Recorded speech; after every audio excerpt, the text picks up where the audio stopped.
today, Jesus, you call my name. As days go by, how I don't stay the same.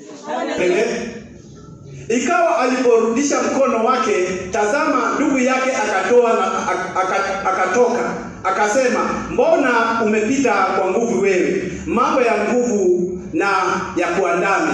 Kwa hiyo jina lake akaitwa Peresi. Akatoka ndugu baadaye na uzi mwekundu mkononi mwake, naye akaitwa jina lake Zara. Bwana wetu asifiwe sana. Sijui kama mnaelewa jinsi ambavyo tunaenda.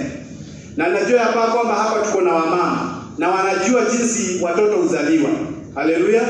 Lakini ilipofika kwa hawa kuzaliwa, tunajua kwa kawaida mtoto anazaliwa kutoka kwa kichwa ndio inatangulia.